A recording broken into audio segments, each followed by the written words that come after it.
তখন গভীর, ঘরের বাতি নিভিয়ে সবাই প্রায় ঘুমের প্রস্তুতি নিচ্ছে। বাড়ির জানালা দিয়ে বাইরে তাকালে দেখা যায় মৃদু বাতাসে গাছের পাতা দুলছে। আকাশের চাঁদ যেন পুরো মহাবিশ্বকে ঢেকে রেখেছে এক রহস্যময় আলো। আমাদের বাড়িটা এমনিতেই খুব শান্ত, কিন্তু আজ একটু অন্যরকম লাগছে। আমার নাম রাহাত। আমি সাধারণত বোনের ঘরে খুব কমই যাই, কিন্তু আজ রাতটা যেন আলাদা। ফোনের চার্জ প্রায় শেষ হয়ে গেছে, আর দরকার ছিল বোনের এর চার্জারটা। তার ঘরে ঢোকার সময় দরজার কাছে গিয়ে দাঁড়ালাম। ভাবলাম একবার তাকে জিজ্ঞেস করে তারপর ঢুকি, কিন্তু তখনই হালকা আওয়াজ শুনতে পেলাম তার ঘর থেকে। দরজা হালকা ফাঁক করা ছিল, আর ভেতর থেকে আসছিল কেমন অদ্ভুত একটা শব্দ। আমার বোন রিনি সবসময় নিজের কাজ নিয়ে ব্যস্ত থাকে। পড়াশোনার পাশাপাশি নানা ধরনের হবি ছিল তার, বিশেষ করে কম্পিউটার এবং ইন্টারনেট নিয়ে তার কৌতূহল সীমাহীন। সে প্রায় কম্পিউটার দোকান থেকে ভিডিও নিয়ে আসত, যা সে বলে থাকত পড়াশোনার জন্য। তবে আজকের দৃশ্যটা যেন একটু অন্যরকম ছিল। আমি একটু কৌতূহলী হয়ে দরজাটা আরও একটু ফাঁক করলাম। ল্যাপটপের আলো তার মুখের ওপর আলোর রেখা পড়ছে। সে তার ল্যাপটপে কিছু দেখছে, কিন্তু মুখে একটা অদ্ভুত একাগ্রতা। আমি একটু অবাক হলাম। রিমি এমন মনোযোগ দিয়ে খুব কমই কিছু দেখে। আমি আরও একটু ভেতরে এগিয়ে গেলাম। দেখতে পেলাম ল্যাপটপের স্ক্রিনে যা চলছে তা একেবারেই স্বাভাবিক নয়। স্ক্রিনে চলছিল এমন এক ধরনের ভিডিও যা রিনি সাধারণত দেখে না। আমার বুক ধুকপুক করতে লাগল। আমি এভাবে তাকে কখনো দেখিনি। চার্জার নেওয়ার কথাটা তখন ভুলেই গেছি। তার দিকে তাকিয়ে থাকলাম। বুঝতে পারছিলাম না কি বলবো। চার্জার নেওয়ার জন্য এসেছি, কিন্তু এখন পুরো পরিস্থিতি অন্যরকম হয়ে গেছে। আমি ধীরে ধীরে বললাম, রিনি, কি করছিস তুই? রিনি প্রথমে একটু চমকে উঠল, তারপর হেসে বলল, তুই কি চার্জার নিতে এসেছিস? তার কণ্ঠস্বর ছিল স্বাভাবিক, কিন্তু তার চোখে ছিল একটা অদ্ভুত দূরত্ব। যেন আমি তার সামনে দাঁড়িয়েও সে আমাকে ঠিকমতো দেখছে না। একটা শীতল অনুভূতি আমার শরীর জুড়ে ছড়িয়ে পড়ল। এই পরিস্থিতির জন্য আমি একদম প্রস্তুত ছিলাম না। হ্যাঁ, চার্জারটা দরকার ছিল, আমি বললাম। সে একটু হাসল, তারপর উঠে চার্জারটা এনে আমার হাতে দিল। কিন্তু তার হাসিটা ছিল যেন ভীষণ নীরবতার মধ্যে লুকিয়ে থাকা কিছু। ল্যাপটপের স্ক্রিন বন্ধ হয়ে গেছে, কিন্তু আমি জানি যা দেখলাম তা শুধু স্ক্রিনেই সীমাবদ্ধ নয়, এর পেছনে কোনো গভীর কারণ আছে। বিছানার পাশে রাখা ডায়েরিটা চোখে পড়ল। আমার কৌতূহল আরও বেড়ে গেল। সবসময় ডায়েরি লিখতে দেখা যেত না তাকে। ডায়েরিটা হাতে তুলে নিতেই রিনি হঠাৎ করে বলে উঠল, এটা খুলে দেখার দরকার নেই। আমি থেমে গেলাম। বোনের মধ্যে এমন এক কঠোরতা আগে কখনো দেখিনি। কেমন যেন একটা রহস্যের জট পাকানো পরিস্থিতি। আমি ভাবলাম হয়তো তার ব্যক্তিগত ব্যাপার, কিন্তু কিছু একটা ঠিক নেই তা আমি বুঝতে পারছিলাম। রাতের হাওয়া জানালা দিয়ে ভেতরে ঢুকছে, আর সেই বাতাসের হালকা শীতল ছোঁয়া আমাকে আরও চিন্তায় ফেলে দিল। মনে হচ্ছিল রিনি আমাকে কিছু বলছে, কিছু একটা লুকিয়ে রাখছে, কিন্তু কি সেটা? আমি রুম থেকে বেরিয়ে আসলাম। বাইরে এসে দেখি পুরো বাড়ি নীরব। রাতের নিস্তব্ধতা আরও গভীর হল, কিন্তু আমার মনের অস্থিরতা বাড়ছিল। বিছানায় শুয়ে পড়লেও ঘুম কিছুতেই আসছে না। রিনির অদ্ভুত আচরণ, তার ল্যাপে দেখা ভিডিও আর সেই ডায়েরির দৃশ্য, সবকিছু মিলে যেন এক অজানা রহস্যের ধাঁধা তৈরি করেছে। আমি বুঝতে পারছিলাম এর মধ্যে কিছু একটা খুবই ভুল, কিন্তু কি সেটা আমি ঠিক ধরতে পারছিলাম না। পরের দিন সকালে ব্রেকফাস্টের টেবিলে রিনি আগের মতোই স্বাভাবিক আচরণ করছিল, যেন কিছুই হয়নি। সে মায়ের সাথে হাসি মুখে কথা বলছিল, মাঝে মাঝে আমার দিকে তাকিয়ে হালকা হাসছিল।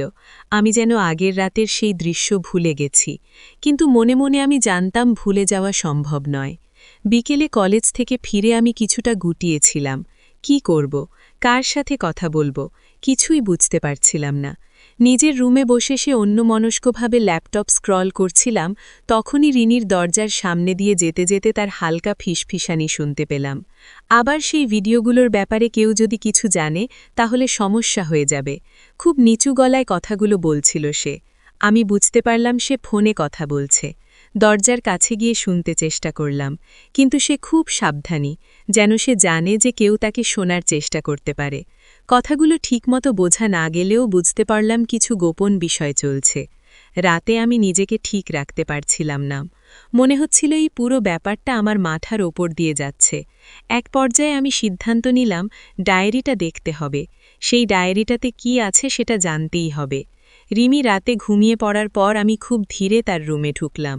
ল্যাম্পের মৃদু আলোতে সবকিছুই চুপচাপ ছিল। ডায়েরিটা তার টেবিলের পাশেই ছিল, হাতের নাগালেই। ধীরে ধীরে সেটা তুলে নিয়ে আমি নিজের রুমে ফিরে গেলাম।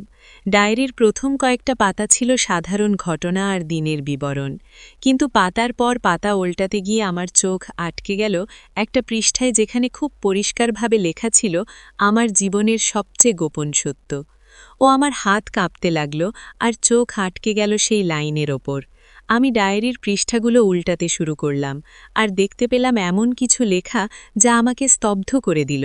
সেখানে লেখা ছিল রিনি নিয়মিত কম্পিউটার দোকান থেকে আজেবাজে ভিডিও আনিয়ে দেখত, আর এই ভিডিওগুলো সে ব্যবহার করত একটি অদ্ভুত এবং গোপন উদ্দেশ্যে। রিনি লিখেছিল সে এসব ভিডিও দেখে কিছু আধ্যাত্মিক বা রহস্যময় শক্তির সন্ধান করছে, এমন কিছু শক্তি যা মানুষের মনকে নিয়ন্ত্রণ করতে পারে। ডায়েরির পরবর্তী কয়েকটি পৃষ্ঠায় লেখা ছিল কিছু গোপন প্রার্থনার আয়োজনের কথা, যা সে রাতের গভীরে একা বসে করত।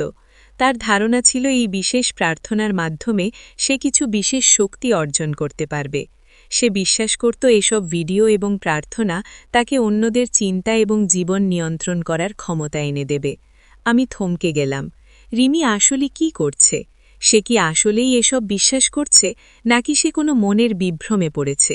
আমার মাথায় একগাদা প্রশ্ন ঘুরপাক খাচ্ছিল। আর তখনই আমার মনে পড়ল কাল রাতে তার ল্যাপে যা দেখেছি তা হয়তো এর সাথেই জড়িত। ডায়েরির শেষে লেখা ছিল, যদি কেউ আমার এই রহস্য জেনে যায় তাহলে সব শেষ। আমি বুঝতে পারছিলাম রিনির মানসিক অবস্থা কোনো অস্বাভাবিক পথে যাচ্ছে। সে যেভাবে নিজের মনকে এমন কিছুতে জড়িয়ে ফেলেছে সেটা খুবই ভয়ঙ্কর। ঠিক তখনই পেছন থেকে রিনির কণ্ঠস্বর শোনা গেল, তুই আমার ডায়েরিটা পড়ছিস? আমি চমকে উঠে পেছনে তাকালাম। রিনি দাঁড়িয়ে আছে দরজায়, তার চোখে এক অদ্ভুত জ্বলন্ত দৃষ্টি। তুই এটা কিভাবে পেলি? তার কণ্ঠস্বর ঠান্ডা, কিন্তু চোখে ছিল তীব্র রাগের ঝলক। আমি ডায়েরিটা নামিয়ে রাখলাম আর বললাম, রিনি, তুই কি আসলেই এসব বিশ্বাস করিস? এসব তোর জীবন ধ্বংস করে দেবে গো। সে ধীরে ধীরে আমার কাছে এগিয়ে এলো। তুই জানিস না আমি কি করছিলাম, আর জানিস না কেন, কিন্তু এখন যেহেতু জানিস, তোরও এই গোপনটার অংশ হতে হবে, না হলে গো। তার কথা অসমাপ্ত থেকে গেল, কিন্তু চোখের সেই ঝলক আমাকে ভীত করল। রাতের নীরবতা যেন আরও গভীর হয়ে উঠল, আর আমি অনুভব করলাম যে এই পরিস্থিতি আমার একার জন্য খুবই বিপজ্জনক হতে যাচ্ছে। রিনির কথাগুলো শোনার পর আমার মেরুদণ্ড বেয়ে ঠান্ডা স্রোত বইতে লাগল। তার চোখের সেই ভয়ানক দৃষ্টি আর ঠান্ডা কণ্ঠস্বর আমাকে বুঝিয়ে দিচ্ছিল যে কিছু একটা ভয়ানক ঘটতে যাচ্ছে। আমি কিছু বলার আগেই রিনি ধীরে ধীরে আমার কাছে এসে দাঁড়াল, চোখে একটা অদ্ভুত জেদ। সে যেন আমাকে তার রহস্যের মধ্যে টেনে নিতে যাচ্ছে, আর এই যাত্রায় কোনো কিছু নেই। তুই কি বুঝিস? রিনি আবার বলল, আমি যা করছি তা সবার জন্য নয়। আমি অনেক কিছু শিখেছি। আমি জানি কিভাবে মানুষের মনের ওপর প্রভাব ফেলা যায়। আমার দরকার শুধু একটু সাহায্য, আর তুই যদি আমার সাথে থাকিস তাহলে আমরা সব কিছুই করতে পারব। আমার গলা শুকিয়ে গেল। আমি কোনোভাবেই এই পরিস্থিতি বুঝতে পারছিলাম না। রিমি কি পাগল হয়ে যাচ্ছে, নাকি সত্যিই সে এমন কিছুতে জড়িয়ে পড়েছে যা আমাদের বাস্তবতার বাইরে? রিমি, তুই তো জানিস না এসব কিভাবে বিপদ ডেকে আনতে পারে। আমি বললাম যতটা সম্ভব শান্তভাবে। এসব ছেড়ে দে, ফিরে আয় আগের মতো স্বাভাবিক জীবনে। সে হেসে উঠল, কিন্তু সেই হাসির মধ্যে ছিল এক ধরনের বিদ্রূপ আর অন্ধকার। স্বাভাবিক জীবন? তুই কি জানিস আমি কতদিন ধরে এই শক্তিগুলোর জন্য অপেক্ষা করছি? কত রাত জেগে প্রার্থনা করেছি, এই জগৎকে বোঝার চেষ্টা করেছি। তুই তো জানিস না, তুই কিছুই জানিস না। আগে আমি বুঝলাম তাকে যুক্তি দিয়ে বোঝানো সম্ভব নয়।